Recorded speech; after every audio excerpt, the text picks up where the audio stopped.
What is going on, everyone? It's Justin here, and today I've got in front of me the MacBook Pro 16-inch with Touch Bar. So this right here is the brand new generation of computers that has a little bit of a redesign compared to the previous ones, but for the most part it does look very familiar, which is totally fine, but a few key changes really had to be made. I would almost say the MacBooks over the past few years have pretty much been the worst era of Apple computers, and as someone who's used the MacBook Pro 15-inch with Touch Bar ever since it did come out, I believe about 3 to 4 years ago, I've liked it in many ways, but have also questioned a lot of Apple's design decisions for especially a Pro computer at its premium price. This one right here is definitely not cheap though, with the max price in Canada, including tax, coming in at just over $8,000 for a model that has i9 with the max clock speed, 64 gigs of RAM, as well as 8 gigs of video memory, and also 8 terabytes of internal storage, which is very fast. I'm going to be doing a full video comparing the max spec 16-inch MacBook with the 15-inch as well, but in this video I'm going to give you kind of the perspective of a video creator, and by no means am I like a filmmaker or a movie maker,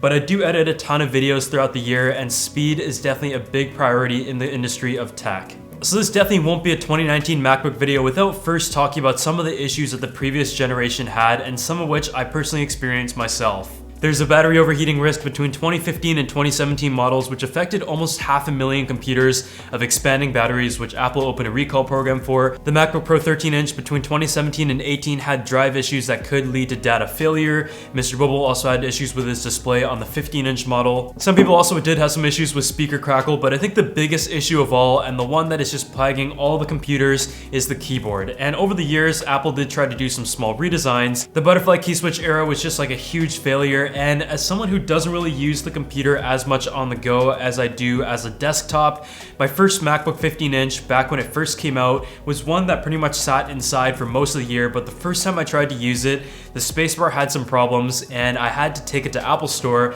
and they had it for about a week and still weren't able to fix it, so they ended up giving me a brand new computer from the year after, which was really nice of them, but it was still kind of one of those nuisances that I just didn't have a computer for a week for, and such a fundamental issue should not take that long. The bottom line of that era of MacBooks is that they were less reliable and less repairable, which is kind of a big departure from what Apple had been known for with their MacBooks in the past. So the first thing to kind of get out of the way is the display, and it is a 16-inch screen with pretty much the same specs as before, but the resolution is 3072 by 1920, which still gives you like a similar PPI of under 300. I'd almost say this is one of the smallest changes because on paper it is only 0.6 inches larger than the 15.4 inch, but the bezels are smaller, and that is always nice to see, and I think it looks so much better. In terms of screen real estate though, it is exactly the same, and I hope next year they actually go with a higher res display that gives you even more space to work with on the go. The biggest change though, I'd almost say, is the keyboard, and it isn't only the keyboard, but the fact that because the keyboard and the key travel is thicker, the computer is also 0.7 millimeters thicker, and that allows them to improve the thermals as well. They've kind of gone back on the whole butterfly thing and gone to a nice physical switch, and it gives you 1 millimeter of key travel, which is not as much as what you got on the old MacBooks, but kind of in between the butterfly as well as the original keyboard style. I feel like this is the perfect medium because even though the butterfly switch wasn't my favorite, because it has been around for so many years, and after having the 12, the 13, and the 15-inch MacBook, I still kind of got used to it, and this is kind of like just in between that. On the other hardware side of things though, this computer still has the same ports as before, and even though I'm kind of fine with the USB Type-C thing and Thunderbolt, I've got a ton of adapters by now, I am still never having enough ports to work with, and I feel like it really would have been nice with the added thickness as well as a little bit of added weight to have an SD card slot as well as maybe a third Thunderbolt port on at least one side. The processors on the inside are exactly the same as the 2019 model of the 15-inch, which is the 6 or 8 core model in an i7 or i9 9th generation processor. In the previous generation, the issues were not at the processor level, but instead the computer itself just wasn't able to fully take advantage of it because it was in a laptop architecture that was so thin. As a result of the added thickness of 0.7 millimeters and some re-engineering, even though the inside of the computer and its layout looks almost the same as the previous gen, it actually gives you 28% better airflow, as well as a 35% larger heatsink, which is probably one of the best things that they could have done to this computer as someone like myself who uses this a lot as a desktop. So when it comes to pure performance of this computer, when it comes to graphics such as video editing and also photo editing, I think the biggest improvements are just a combination of multiple factors. The biggest one being the GPU being up to 8 gigabytes of video RAM. Although the Intel processor is exactly the same when it comes to the i9 and the i7, the added ventilation and the larger heatsink makes a pretty big difference as well, as a computer is able to run at around 3 to 3.1 gigahertz at a base compared to what it used to run at, which is around the base clock of 2.3 to 2.4. A lot of times though, even though there's a ton of power capability in the processor of up to 8 cores and the higher clock speed, it really does come down to how the programs use it and just how much they take advantage of the available resources. And as a Final Cut 10 user and recently updated to Catalina, I feel like a lot of the optimizations did also come in the Metal update and also the recent version of Final Cut Pro 10. When it came to exporting a video, I saw anywhere from maybe a 5 to 15% improvement in speed, which isn't anything crazy, but in some cases it does make a difference. I just feel like general use when it comes to editing the video and scrubbing through the timeline, the background render was definitely a little bit faster. You also now got an option of up to 64 gigs of DDR4 RAM, which is great to see because even though 32 is plenty, I did find that in many cases I actually used almost all of it when it came to video and photo editing at the exact same time. So if you're thinking of picking up the brand new MacBook Pro 16-inch for the performance upgrades as well as the GPU and the improved airflow, I use Motion VFX plugins in pretty much all of my videos, and they just recently introduced an M-Bundle film pack, which gives you a pack of 6 filmmaker plugins and pretty much gives you 50% off. This pack includes M-Film Look, as well as M-Let Film and M-Let Film 2, M-Transition Shade, M-Title Cinematic, and also M-Flare 2. Just to kind of go over the few that I really like, there's just so many things you can do with all of these tools, and the first one is M-Film Look. This is kind of like an all-in-one toolbox for filmmakers, and it allows you to do basic corrections, but also some special effects as well that filmmakers will really enjoy. You can adjust white balance, levels, as well as basic video adjustments such as contrast and sharpness. There's also a LUT loader built in, distortion and lens blur correction, as well as an ad for letterbox. It gives you a very nice toolbar on the side to customize and enable each thing one by one. The two M-LUT packs give you a combined 55 total cinematic LUTs that are great for filmmakers and just give you like that professional look to your video.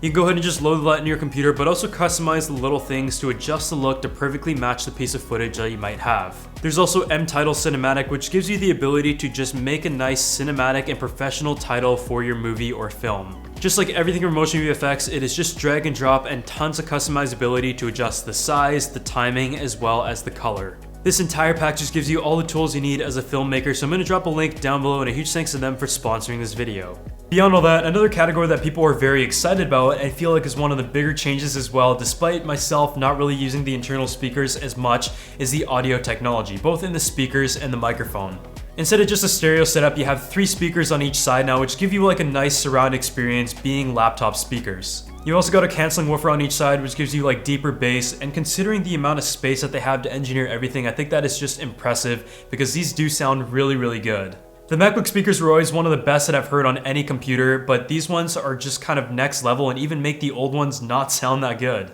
On the audio side of things, you've also got a triple mic array, which gives you great audio quality for recording an emergency voiceover without a microphone, as well as for conference calls, but personally, I still like to plug in a mic when I have one available. With all the audio stuff being so good though, it kind of begs the question as to why this computer has a 720p webcam in it in 2019 that hasn't been updated in so many years, because they could have just maybe tried to pop whatever they had in the iPhone into this computer. It just, I don't know, it doesn't make sense because for conference calls, now that you have great audio with the triple mic setup, you kind of just want to have something that is at least full HD for conference calls. But now that we've talked about a lot of things about this computer, let's go ahead and talk about the configurations and the pricing options that Apple has included for the 16-inch model, which I feel like is a better value than previous generations. So for starters, the base price is still $23.99 and it comes with 512 gigs of storage as opposed to 256, and everything else is pretty much the same in terms of the specs. From my perspective though, this is like my main computer, so I really do want to spend the money to get the best performance out of it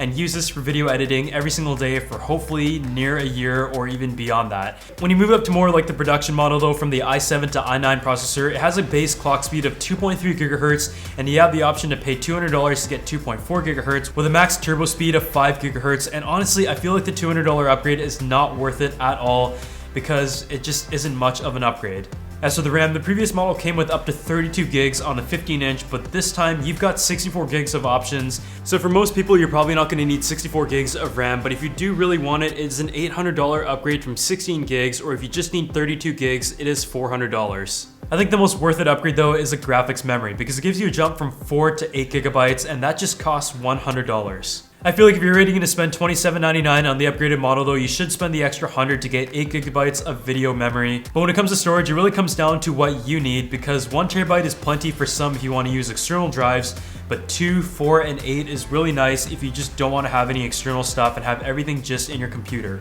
The 2 terabyte storage upgrade is $200 less, and the 4 terabyte is also a little bit cheaper, so this time around I went with the upgraded storage, whereas before I would only buy 2 terabytes. But having 8 terabytes of solid state NVMe storage at the speed of this computer is just amazing to have just in this computer and not having to have anything external. One of the more minor changes I feel though is the battery size, and this is a 100 watt hour battery, which is just a legal limit for flying with it. And I will say I never had good battery life on these MacBooks because of all the video stuff that you want to do on it. I've always had to plug it in to be able to do anything essentially, but the max claim is 10 hours on the 15-inch, and on this model it is 11 hours, which is a slight improvement, and I might have noticed it here and there, but it isn't anything major and definitely not a sole reason to upgrade.